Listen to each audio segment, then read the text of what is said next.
Hello, and welcome to another episode of Riding in Cars with Books.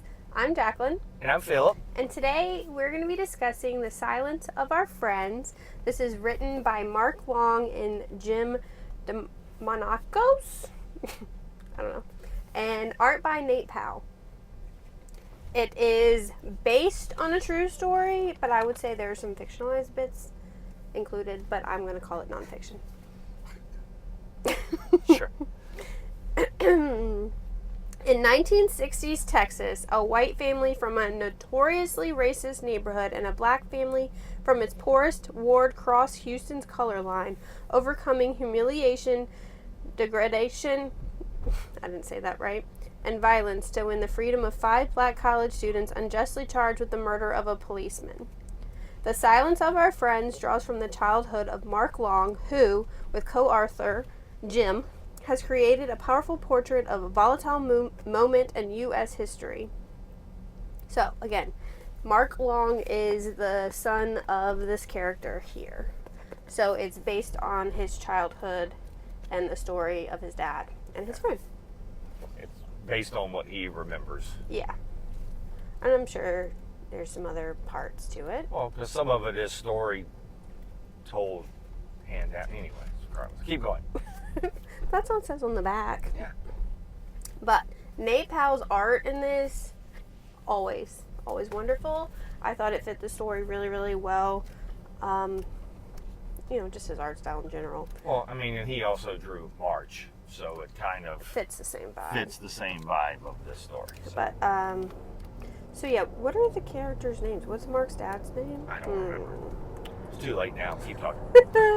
I'm trying to remember the characters' names. Okay. So, again, Mark's dad is a reporter, and he wants to report on the civil rights movement, and his boss is kind of like, yeah, okay. He's the only one who really wants to do it. So the owner of the station is for it. Yeah. But the guy who runs the station is like, he may be the owner, but you'll do what I tell you to do, and we're going to be racist. Yeah. But Mark did the work, and I think he did the work, and then he kind of befriends, oh my god, I'm so bad with names. People don't turn into us because we know people's names. We're awful at it. But, It's a point. This is a point in time story. It all happens fairly quick. It's not like this story takes place over months and months. No, it's pretty It quick. takes place over, the way they set it up, and it may be, it's probably a couple of weeks, couple of months. Because of the trial. But because of the trial, but even that they mention in here because of the trial, that because it was black individuals who killed a cop, they fast-tracked this through all the courts. Spoiler alert, they did not. But they're in Texas, and it's during the time when Dr. King was going around, and segregation had started happening and all that, and so you basically had these groups at schools, and they didn't want them, in their schools, of course, because segregation was no longer a thing. And a policeman can do no wrong. Right. I don't want to spoil the plot, but it's history, so there's not really any spoiling to be had. Right. But the main point is that these two men kind of become friends, but then they think, when the trial comes, they think, oh, you're not going to speak up for what you saw, but then he does. And speaking up when the time is right or when something bad is happening is very important. Well, I thought they did a good job even with showing that, these two people actually, they wanted to be friends, but it was hard on both sides. Yeah. They didn't. The kids, too. Well, they didn't back away from either side of it, right? Because you had the whites who were racist in that neighborhood and all that. Was like, well, I can't believe you talked to so-and-so. This black couple, but then on the black couple side, you had that neighborhood well, you can't trust a white person. You can't, So it was a lot on both of their sides to join and make this friendship, and so. And like they invited them over for dinner and had a nice time. The kids played.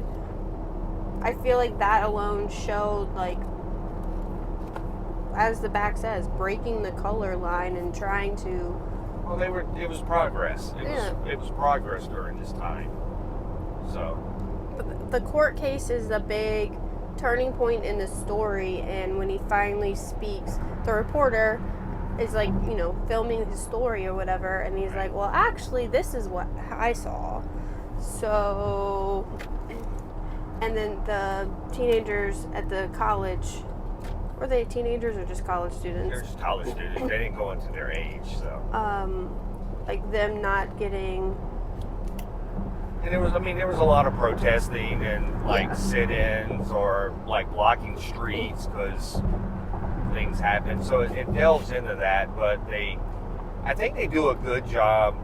He does it. Well, I mean, it's his story, so he does a good job telling his own story. And that's not what I'm trying to.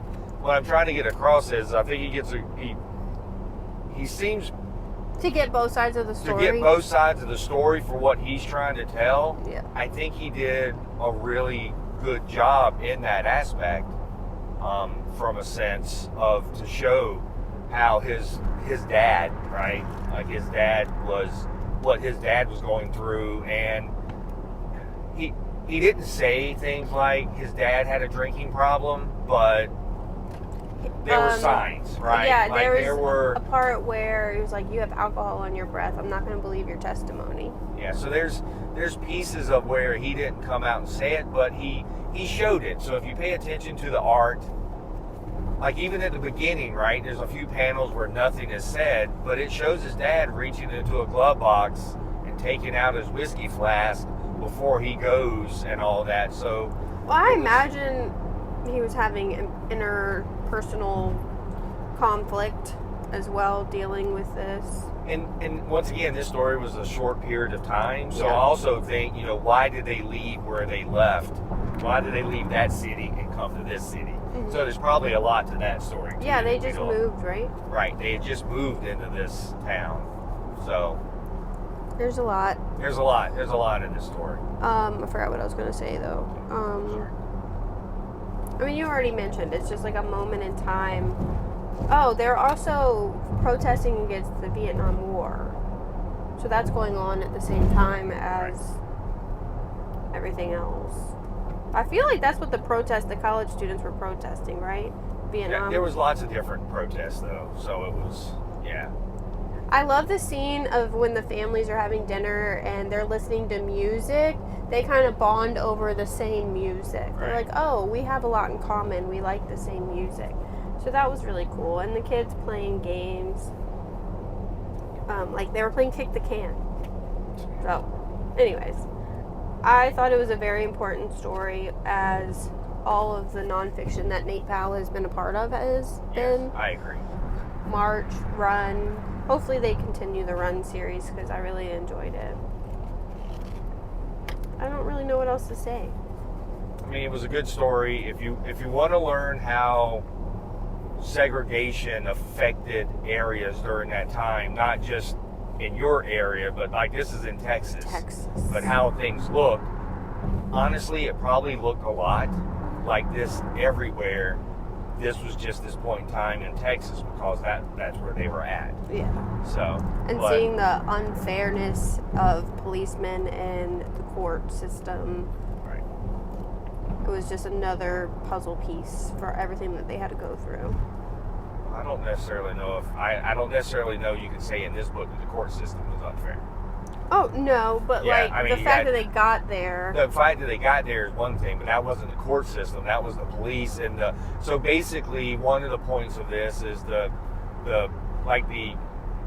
district attorney that's basically taking these kids to trials. He has aspirations. Like he wants to be the next attorney general or something of the state. So this was going to be like his platform is like, we may have segregation, but we're not going to put up with this kind of thing. And so that's where that was. But But the court system itself Did not fail him in this did not. instance. Yeah, did not. I think the court system in this did a good job of how they handled everything, and once again, it went down the road of where they were trying to push a narrative that didn't necessarily needed to get pushed, Yeah. and so it backfired. Which in a lot of ways, just like today, things look bad for a lot of things at a lot of times, but you keep pushing the wrong narrative, and eventually that house crumbles. It always has. In the end, we will remember not the words of our enemies, but the silence of our friends. Martin Luther King Jr. Yep, exactly.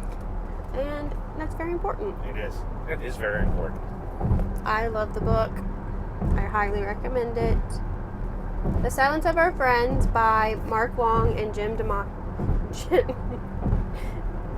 I want to say Demonakos. Like I want to separate Demonakos? it. It's Say like it really fast. Demonakos. Okay.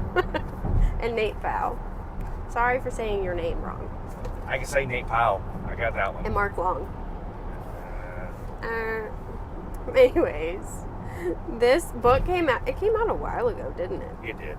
Yeah, this is not a new book. The intro was written in 2017 by John Jennings. Yeah, it didn't come out in the last few weeks. 2012. But a lot of our books don't come out like this week. So. No. But, anyways, highly recommend The Silence of Our Friends and speaking up when things are wrong. Okay? Thanks for watching, and we'll see you next time.